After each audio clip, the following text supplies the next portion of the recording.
Imagine a world where the human brain was a complete mystery, where doctors had no idea how it truly functioned, or what made us, us.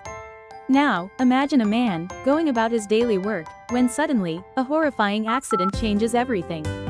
A steel rod, over a meter long, shoots through his skull. And he survives. This is the incredible true story of Phineas Gage.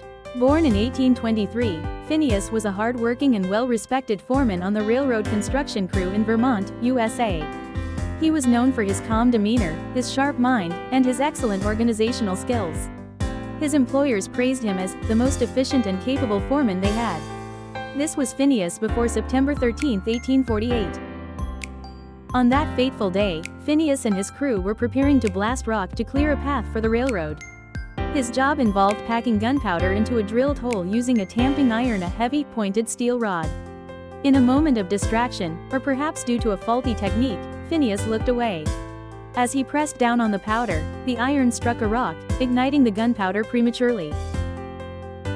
The tamping iron, which was about 1.1 meters long and 3.2 centimeters in diameter, became a deadly projectile. It shot upwards, entering Phineas's left cheekbone, piercing through his brain, and exiting through the top of his skull, landing several meters away. What happened next defied all medical understanding. Phineas, despite having a massive hole in his head, did not die. He didn't even lose consciousness immediately. He spoke. He walked. He was lucid enough to describe what had just happened. "Here is business enough for you," he reportedly told Dr. Edward H. Williams, who was astonished by the sight. Dr. John Martin Harlow, a local physician, took over his care. He meticulously documented Phineas's recovery over the following months. Against all odds, Phineas survived the infection and was eventually able to walk and talk normally. It was a miracle, but the miracle came with a profound change. While Phineas's physical recovery was remarkable, his personality underwent a dramatic and disturbing transformation. His friends and family claimed he was no longer Gage. The once calm, polite, and responsible foreman became irritable, profane, and capricious. He could no longer stick to plans, showed little respect for social conventions, and his language became coarse. Dr. Harlow famously wrote, "The equilibrium or balance, so to speak, between his intellectual faculties and animal propensities, seems to have been destroyed." Phineas lost his job as a foreman because his new personality made him unreliable. He became a circus attraction for a while, showcasing his injury, before eventually moving to Chile to drive a stagecoach, and later to California. Phineas Gage's case was a monumental turning point in the understanding of the human brain. Before him, many believed that the brain functioned as a whole, or that the mind resided in the heart.